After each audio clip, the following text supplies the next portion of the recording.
नमस्ते स्टूडेंट्स, कैसे हैं आप सब।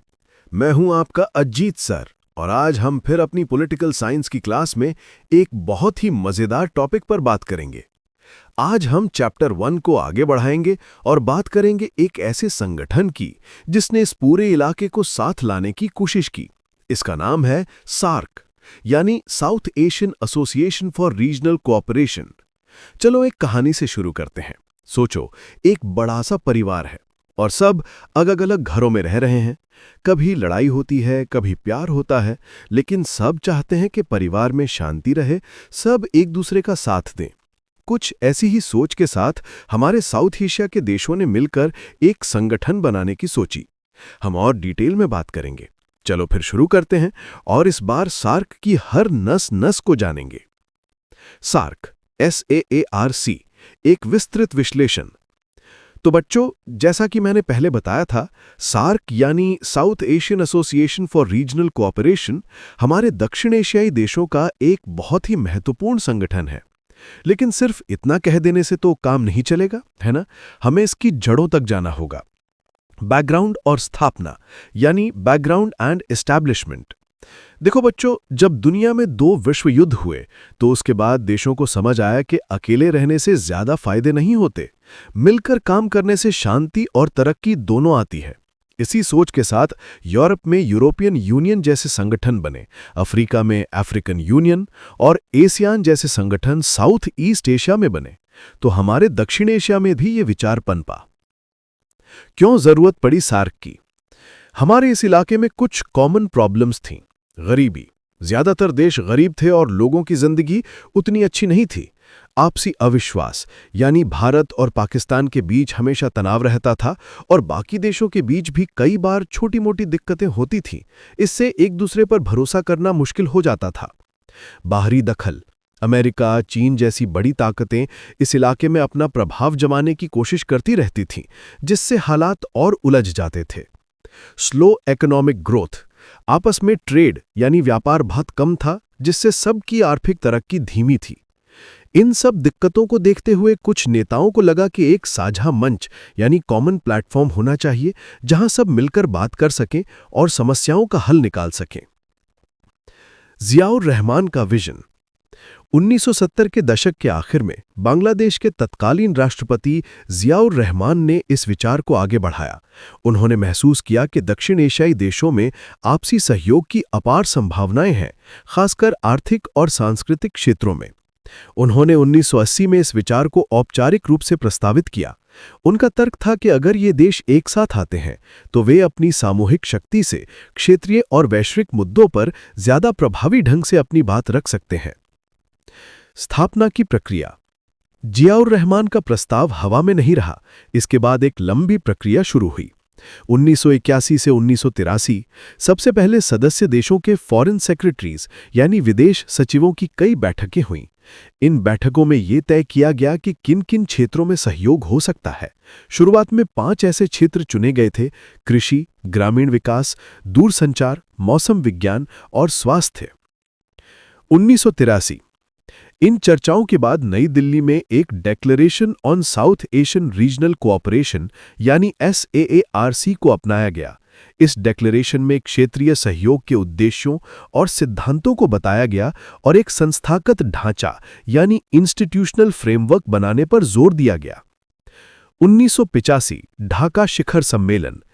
आखिरकार 7-8 दिसंबर 1985 को बांग्लादेश की राजधानी ढाका में पहला सार्क शिखर सम्मेलन आयोजित किया गया।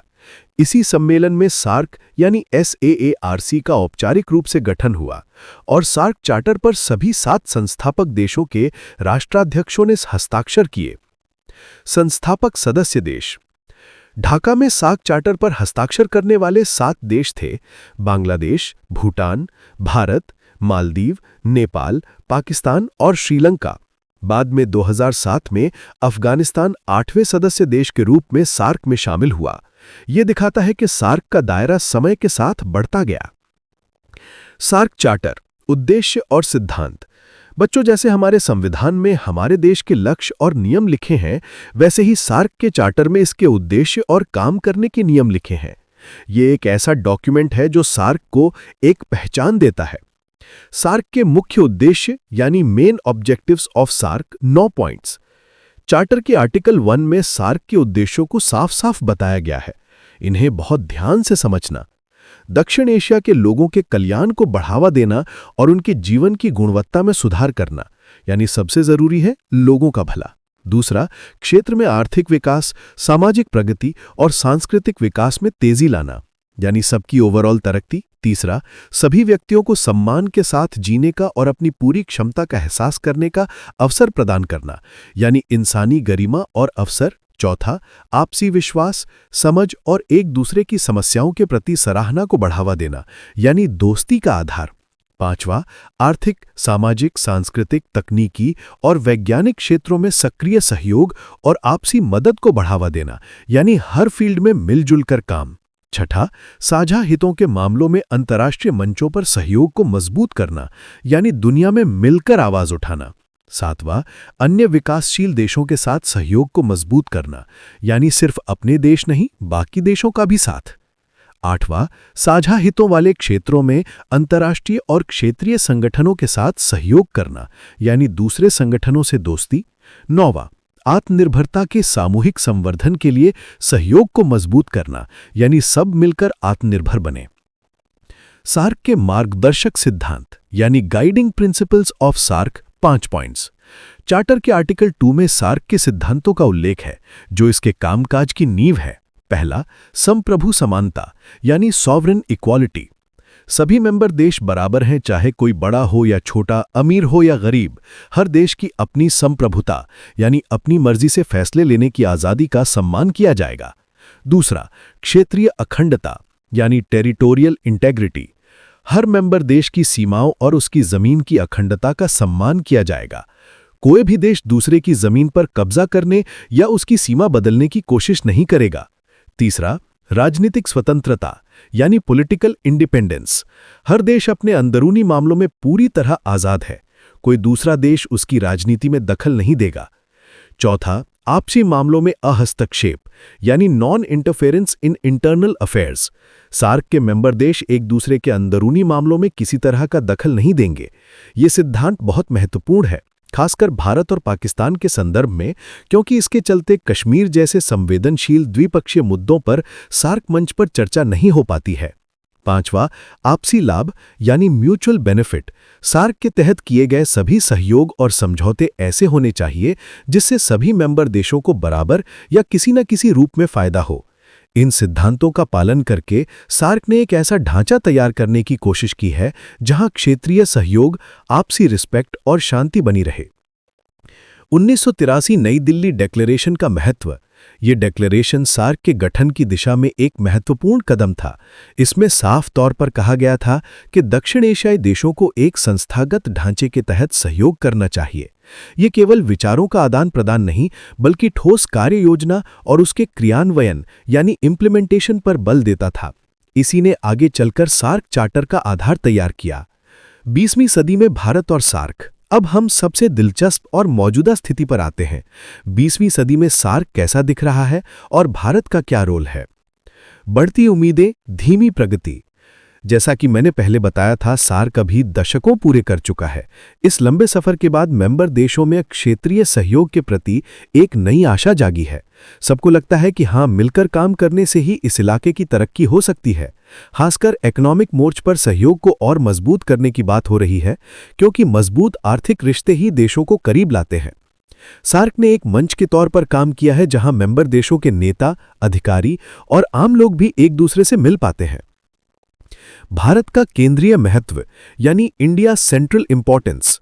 बच्चों, भारत सिर्फ एक देश नहीं बल्कि साउथ एशिया का एक विशालकाय देश है। सोचो, एक बड़ा सा पेड़ जिसके आसपास छोटी छोटी झाड़ियां हों। भारत की लोकेशन, उसकी बड़ी इकोनॉमी, उसकी सीमाएं लगभग सभी सार्क देशों से लगती हैं। इससे भारत का रोल बहुत ज्यादा बढ़ जाता है। भारत इस पूरे क्षेत्र का एक तरह से ज्योग्राफिकल, इकोनॉमिक और कल्चरल हब है।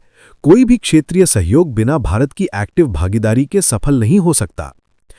प्रमुख बाधाएं यानी मेजर हर्डल्स। लेकिन हर अच्छी कहानी में कुछ विलन भी होते हैं ना।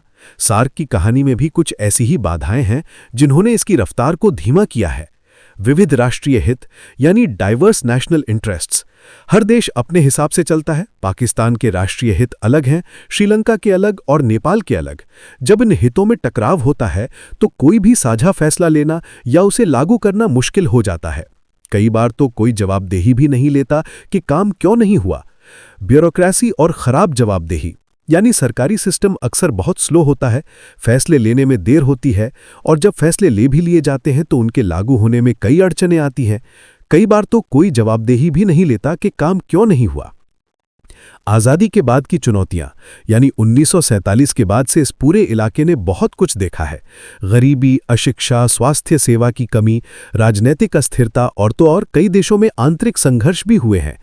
इन सब ने देशों को इतना उलझा रखा है कि वो क्षेत्रीय सहयोग पर पूरा ध्यान नहीं दे पाए हैं। मौजूदा कोशिशें भी छोटी हैं और उनमें तेजी की कमी है।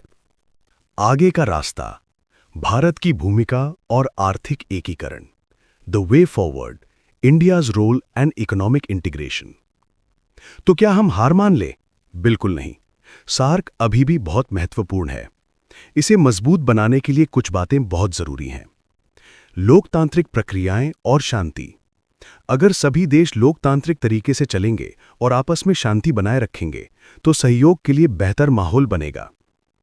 आर्थिक सहयोग पर जोर, यही सार्क के रिवाइवल की कुंजी है। SAPTA, SAARC preferential trading arrangement, ये एक ऐसा समझौता था जिसने सदस्य देशों के बीच कुछ चुनिंदा चीजों पर कस्टम्स ड्यूटीज यानी सीमा शुल्क कम किए थे। SAFTA, south Asian free trade area, यह साप्टा का ही एक एडवांस्ड वर्जन है। इसका लक्ष्य है कि 2016 तक सभी वस्तुओं पर कस्टम्स ड्यूटीज को लगभग शून्य कर दिया जाए ताकि व्यापार आसानी से हो सके। साफ्टा को और मजबूती से लागू करना होगा। इससे व्यापार बढ़ेगा और आर्थिक संबंध मजबूत होंगे। टेक्नोलॉजी, निवेश और सतत विकास, देशों को आपस में ज्ञान, तकनीक और निवेश का आदान प्रदान करना चाहिए। इससे न केवल आर्थिक विकास होगा बल्कि वो टिकाऊ यानी सस्टेनेबल भी होगा, यानी भविष्य की जरूरतों को भी ध्यान में रखेगा। दक्षिण एशियाई देशों के बीच घनिष्ठ आर्थिक संबंध, हमें सिर्फ व्यापार नहीं बल्कि निवेश, बैंकिंग और कनेक्टिविटी यानी सड़क, रेल और हवाई मार्ग को भी मजबूत करना होगा। भारत की नेतृत्वकारी भूमिका, भारत की तेज आर्थिक तरक्की पूरे सार्क क्षेत्र के लिए एक इंजन बन सकती है। एक तरफा कदम, भारत ने कई बार साफ्टा से भी आगे बढ़कर अपने पड़ोसी देशों के लिए व्यापार बाधाएं कम की हैं। उदाहरण के लिए बांग्लादेश और नेपाल के लिए कुछ वस्तुओं पर टैरिफ कम करना। ग्रिड कनेक्टिविटी, भारत ने पड़ोसी देशों जैसे नेपाल, भूटान और बांग्लादेश के साथ बिजली ग्रिड को जोड़ने की पहल की है, जिससे बिजली की कमी वाले देशों को फायदा हो सके। द्विपक्षीय भागीदारी, सार्क के सामूहिक मंच पर दिक्कतें होने के बावजूद भारत ने श्रीलंका, भूटान, नेपाल, बांग्लादेश और पाकिस्तान के साथ अपने द्विपक्षीय व्यापारिक संबंधों को मजबूत किया है। यह दिखाता है कि भले ही सार्क में धीमी गति हो, लेकिन द्विपक्षीय स्तर पर सहयोग बढ़ रहा है। निष्कर्ष, बच्चों, ये बिल्कुल सच है कि सार्क देशों को आपस में जोड़ना बहुत जरूरी है। यह सिर्फ कागज पर नहीं, जमीन पर दिखना चाहिए। हाँ, इसकी प्रगति धीमी रही है, लेकिन यह संगठन अभी भी क्षेत्रीय एकीकरण यानी रीजनल इंटीग्रेशन की कुंजी है। दक्षिण एशियाई राष्ट्र अब आर्थिक सहयोग को प्राथमिकता दे रहे हैं और भारत की तेज तरक्की इस क्षेत्र का मुख्य चालक बन रही है। भारत के श्रीलंका, भूटान, नेपाल, बांग्लादेश और पाकिस्तान के साथ बढ़ते व्यापारिक संबंध आपसी विकास के लिए नए अवसर पैदा कर रहे हैं। सार्क की एकता को मजबूत करने के लिए भारत को साफ्टा के कार्यान्वयन को गहरा करके और व्यापक क्षेत्रीय सहयोग को बढ़ावा देकर नेतृत्व करना चाहिए। एक और छोटी सी कहानी, सोचो एक क्रिकेट टीम है। अगर सारे खिलाड़ी अपनी अपनी बैटिंग या बॉलिंग के बारे में ही सोचते रहें और एक दूसरे का साथ न दें तो क्या टीम जीत पाएगी? नहीं ना। सबको मिलकर खेलना होगा, एक दूसरे का सपोर्ट करना होगा। सार्क भी यही है, एक टीम की तरह। कैसी लगी अभी विस्तृत क्लास? उम्मीद है अब आपको सार्क का एक एक पहलू पूरी तरह से साफ हो गया होगा। अगर फिर भी कोई डाउट हो तो बेझिझक पूछना। आपका अजीत सर हमेशा आपकी मदद के लिए तैयार है। पढ़ते रहो और सीखते रहो।